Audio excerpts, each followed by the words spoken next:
सत्संगत जी, प्यार से कहना धन निरंकार जी। आज यहाँ सत्संग पे जहाँ हम सब आए हैं और परमात्मा से अरदास है कि ये जो हमारा अस्तित्व है ये ही निरंकार है। बात सिर्फ उतनी है कि हम अगर अपना ये भी देखें कि सत्संग में हम जब आते हैं तो सबसे पहले क्या बोलते हैं सत्संगत जी, प्यार से कहना धन निरंकार जी। तो उस समय जो ये है कि प्यार और निरंकार, ये जब साथ साथ ये वर्ड्स का हम यूज़ करते हैं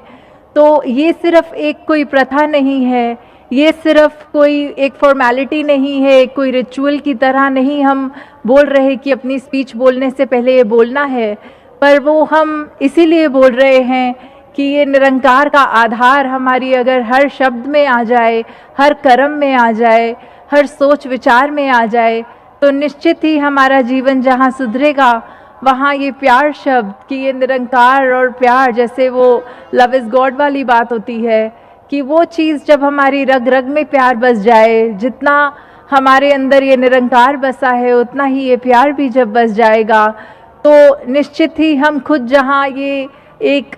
खूबसूरती अपने रग रग में महसूस करेंगे और हमारी नज़रें भी फिर हर चीज़ में वो खूबसूरती देखेंगी। जैसे आप संतों की दृष्टि इतनी महान होती है, हम अपनी मैं मिटा के अपनी ईगो को साइड रख के वो अपने आप को समर्पित भाव में ये सेवा करते चले जाएं, फिर चाहे वो सेवा हमारी कहीं भी हो, किसी भी रूप में हो, वो जब तक मन में बात सेवा के भाव हैं तब तक वो सेवा सेवा है, नहीं तो सिर्फ एक मशीन की तरह हम जो कर रहे हैं और हमारा भाव और ख्याल और कुछ कर रहे हैं।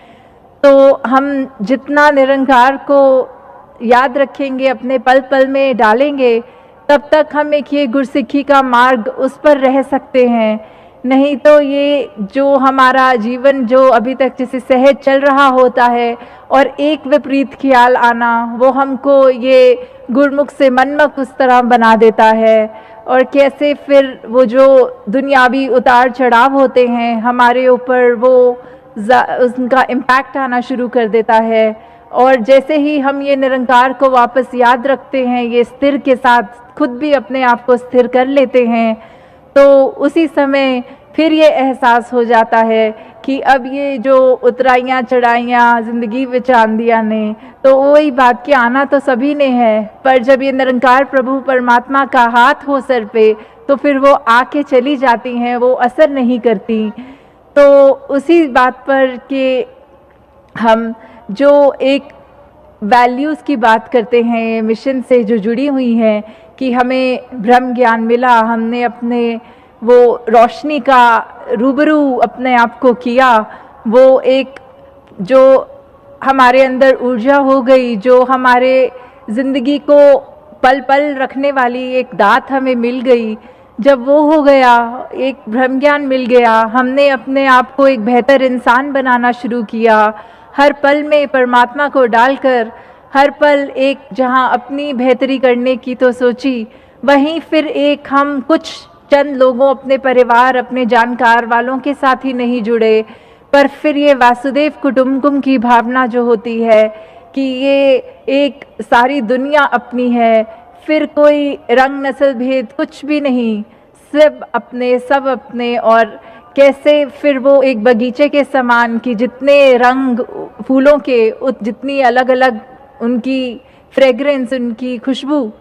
तो सब जहाँ ये हम एक वो यूनिटी इन डाइवर्सिटी की जहाँ बात होती है, वर्ल्ड विदाउट वॉल्स की बात होती है, तो वो जो इतना खूबसूरत एक रूप हम यहाँ दर्शा रहे हैं, वहीं साथ में हम जब ये भी कर रहे हैं कि ऐसा हम एक सैंपल अपने आप को बना के रखें कि एक चावल का हम वो दाना बने कि जब दुनिया ने ये देखना है कि ये बात तो बड़ी करते हैं मिशन में, तो क्या इनका जीवन भी वैसा है कि नहीं, वहाँ पे अपने एक व्यवहार में जब वो चीज़ डाल लेंगे तो फिर वो एक बात हम जो दासी अक्सर बोलती है कि हम ये चलता फिरता प्रचार खुद हो जाएंगे जब हमारा व्यवहार ही ये निरंकारी मिशन बन जाएगा। वैसे जैसे कुछ समय से जो बात हो रही है कि सदगुरु बाबा जी के भी शब्दों से, या हम उससे पहले भी कहते थे कि जो शहंशाह जी का युग था वो बहुत ही सतवचनी युग था। तो कैसे हम, अगर वो कहते हैं कि वो युग वापस चाहिए,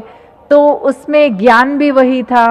ये संगत माँ भी वही थी, ये सिमरन भी वही था, सेवा भी वही थी। तो बदला क्या? सिर्फ हमारा ही ये व्यवहार बदला कि जहाँ सब कुछ तब भी था अब भी है, तो भी हम वैसे नहीं हो पा रहे हैं। क्यों नहीं हो पा रहे हैं? ये हमने अपने अंदर झांकना है, अपनी कमियों को दूर करना है कि कैसे हम अपने मन से सिर्फ सत्संग आके भी उन्हीं का ही सत्कार करना चाहते हैं जिनको हम जानते हैं या करीबी समझते हैं, और जिनको नहीं पहचानते उनको धन्यकार भी नहीं करते हैं। तो ऐसे भावों से जहाँ हमें निरंकार ने ये इतना विशाल के साथ जुड़ के हम खुद इतने विशाल हो गए हैं, तो फिर वो बात, ये छोटी छोटी तंग दिलियाँ अब बहुत हो गया, उसको और हम अपने साथ कैरी फॉरवर्ड करके उसका एक वज़न लेकर अपनी ज़िंदगी में ना चलें कि बस अब ये समागम आ रहा है तो निरंकार प्रभु परमात्मा से खुशियाँ मांगते हुए ऐसे चलें कि बस ये जो भी हमें शिक्षा मिले यहाँ, वो हम ताउम्र उनको हूबहू अपनी ज़िंदगी में इम्प्लीमेंट करते हुए जाएं, हुए सेवा भाव से, जहाँ वो खुशियाँ भी हमें उस रूप में मिलेंगी, वो सपने को साकार करने की बात। तो अब हम सब संगत का वो रिस्पॉन्सिबिलिटी हो गई है कि हमने भी उस कार्य को आगे से आगे बढ़ाना है। और कैसे हम सब ने ना तो सिर्फ यहाँ समागम जब आएंगे तो वो एक डिसिप्लिन का एक हमने मर्यादित रूप में अपना आप को अर्पण करना है, पर ऐसे अगर हम हर समय करें कि ये जब सत्संग हम आएँ तो वो सत्संग का आनंद कितना अब हम वो और महसूस कर पाते हैं जब हमारा दिमाग, हमारा दिल, हम वक्ताओं को जो बोल रहे हैं उनको एक शांतपूर्वक सुन के अपनाकर उनकी बात फिर वो लागू करें। तो मिशन क्या है? मिशन ब्रह्म ज्ञान है। तो जितना हम इस ब्रह्म ज्ञान को समझें, हमारी साथ साथ हर दिन में वो जब ब्रह्म ज्ञान और जुड़ता जाएगा तो हम वही सिर्फ अपने आप को सालों में नहीं, हम वो एक इस लिमिटेड एक इटर्नल के साथ जब जोड़ लेंगे तो खुद भी हमारे शरीर की ज़रूर कोई उम्र हो सकती है, पर जब इस निरंकार की ही उम्र नहीं तो हमारी ये आत्मा का भी नहीं। तो हमने जब ये अपना असली रूप, ये परमात्मा पहचान लिया, तो फिर हमें बस वही बात कि हम खुद ही ब्रह्म ज्ञानी, आप निरंकार वाली जो बात होती है, तो दासी और शब्दों का प्रयोग नहीं करेगी। वही निरंकार से यही मांगनी है कि बस हम ये हम्बल रहें, हम ये असली प्रमाण दे पाएँ कि हम इस मिशन से जुड़े हैं, वो हमारे बिहेवियर में बात आ जाए। साथ संगत जी, ध्यान निरंकार जी।